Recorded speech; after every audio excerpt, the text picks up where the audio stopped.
جمع تدوین قرآن کریم کا خلاصہ کہ رسول اللہ صلی اللہ علیہ وسلم کے دور مبارک میں اس کی تدوین اس طریقے سے ہوئی کہ مختلف اشیاء پہ لکھی گئی. عہد صدیقی میں سارا کا سارا کاغذ پہ لایا گیا.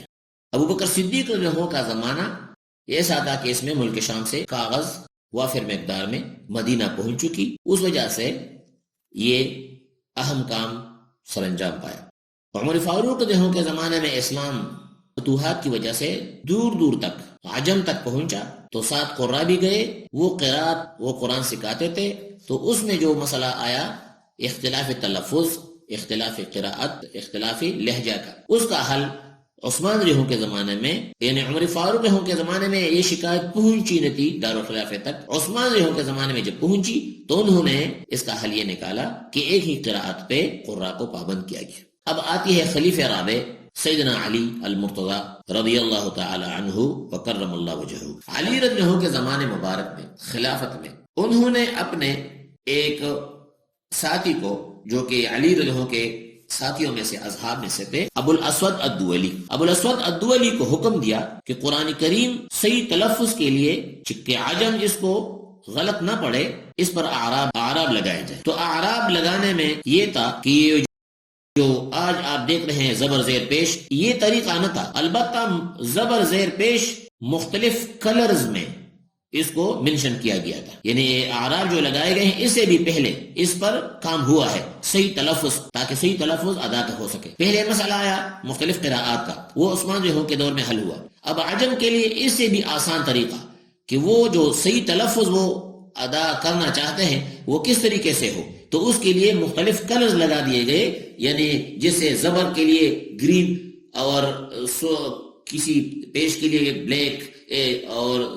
زیر کے لیے ریڈ، مثال کے طور پر بتا رہا ہوں. یہ نہیں کہ خاص زبر کے لیے گرین کلر، لیکن مطلب میں نے کہنے کا ہے کہ مختلف کلرز لگائے گئے تاکہ اس سے پتا چلے کہ اس کا تلفظ ایسا کیا جائے گا، یہاں پر زبر پڑا جائے گا، یہاں پر زیر پڑا جائے گا، یہاں پر پیش پڑا جائے گا. یہ طریقہ یہ علی رضی اللہ عنہ کے زمانے میں، علی رضی اللہ عنہ کے حکم پر ابو الاسود الدولی نے، یہ جو اصحاب علی میں سے تھے، انہوں نے یہ کام سر انجام دیا ہے. یہ جو مشہور عام ہے کہ حجاج ابن یوسف کے دور میں اعراب لگائے گئے، یہ اس سے بھی پہلے اس پر جو اعراب کا کام ہوا ہے وہ علی رضی اللہ عنہ کے زمانے میں ہوا ہے. ابو الاسود الدولی رحمہ اللہ نے، جو مشہور تابعی ہے، انہوں نے یہ کام کیا ہے. بعد میں عبد الملک بن مروان کے دور میں بھی ہوا، لیکن پہلے جو اعراب پہ کام ہوا ہے وہ علی رضی اللہ عنہ کے زمانے میں، اس کی خلافت میں، اسی کے حکم پہ ابو الاسود الدولی نے یہ کام کیا ہے. یہ خدمت قرآن کی ہے، یہ جو بہت اچھا ہوا، امت کے لیے بڑی آسانی ہوئی. قرآن کریم کی آیات کی جو ترتیب ہے اس کو ترتیب توقیفی کہا جاتا ہے. جیسا کہ میں نے پہلے عرض کیا کہ جبریل علیہ السلام جو وحی لاتے، رسول اللہ صلی اللہ علیہ وسلم کو فرماتے کہ یہ آیات فلاں فلاں آیت کے درمیان رکھ دے. تو جو آیات کی جو ترتیب ہے، یعنی پہلے سورۃ الحمد ہے، اور پھر سورۃ البقرہ ہے، پھر سورۃ آل عمران ہے، یہ سا، اور ان سورتوں میں جو ایک آیت کے بعد دوسری آیت، دوسری آیت کے بعد تیسری آیت، یہ جو آیات کی ترتیب ہے یہ سارا ترتیبی توقیفی ہے، یہ اللہ کے حکم پہ ہوا ہے، اس میں اپنے سے کوئی بات نہیں ہوئی، یہ ترتیبی توقیفی ہے. بس رسول اللہ کو حکم یہ دیا گیا تھا کہ مکہ میں جو سورت نازل ہوئی ہے اس کے فلاں سورت کے فلاں آیت اور فلاں آیت کے درمیان یہ آیت رکھ دینا، اس ترتیب سے. تو یہ مطلب یہ تھا کہ یہ ترتیب وہ بنے جو لوح محفوظ میں ہے. اس طریقے سے ترتیب توقیفی ہے آیات کی. البتہ رکوعات کا جو نشانی ہے، آپ دیکھیں گے کہ عرب میں جو عرب قرآن کریم کے نسخے ہے اس میں رکوعات نہیں ہوا کرتے. یہ اہل عجم کے لیے اہل علم نے جگہ جگہ پر رکوع کا نشان لگائی تاکہ آسانی سے تلاوت ہو سکے. کوئی بندہ تکے مزید نہ پڑھ سکا ہو تو اس کو آسانی ملے کہ یہاں پر بس یہاں تک پڑھ لیا، کل یا جو آرام کے بعد پھر یہاں سے شروع کروں. اس کے لیے رکوعات کی نشانی لگائی گئی. آیات کی نشانی جو ہے وہ تو اللہ تعالیٰ کی طرف سے، رکوعات کی نشانیاں بعد میں اہل علم نے لگائی تاکہ عوام کو سہولت ہو قرآن کریم کی تلاوت میں. اس طریقے سے قرآن کریم الحمد سے والناس تک یہ تو نازل ہوئی.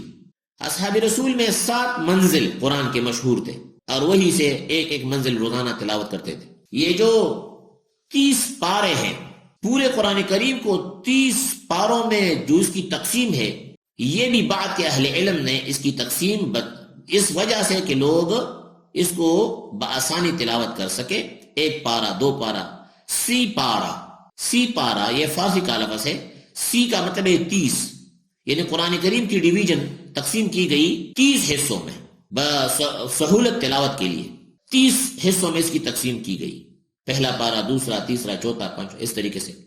تو یہ تقسیم جو ہوئی ہے پورے قرآن کریم کو 30 اجزاء میں تقسیم کیا گیا ہے عجم کے لیے، تاکہ یہ بآسانی پڑھ سکے تلاوت. اور جہاں تک ہے تو ایک پارا آج تو دوسرا پارا کل، اس طریقے سے مہینے کے حساب سے اس کی 30 جز کیے گئے. اور اس میں جگہ جگہ رکوعات کی نشانیاں لگائی گئی. اور ساتھ قرآن کریم کے بعض سورتوں کے نام بہت سے تھے. تبارک الذی بھی ہے، اور اس میں لفظ ملک بیدہ الملک آیا ہے، تو اس کو سورۃ الملک بھی نام دیا جاتا ہے. کوئی تبارک الذی بھی کہہ دیتے ہیں. یہ اسماء انہی سے ماخوذ ہے.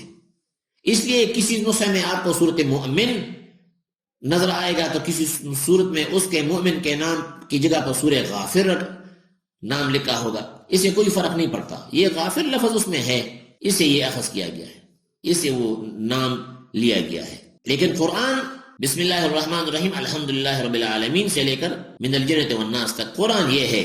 اس کو 30 اجزاء میں تقسیم کرے یا کم یا بیش، لیکن ہے اتنا. اس میں نہ کوئی زیادتی ہوئی ہے، نہ کمی ہوئی ہے، نہ کوئی کر سکتا ہے، نہ کوئی اس کا اقرار کر سکتا ہے، نہ اس سے کہ کمی اور زیادتی کا کوئی انکار کر سکتا ہے. مؤمن ہوگا وہ جو بسم اللہ الرحمن الرحیم الحمدللہ رب العالمین سے لے کر والناس تک اس کو کامل و اکمل مکمل کتاب مانتا ہو. اور اس پر پوری امت کا اجماع ہے، اتفاق ہے.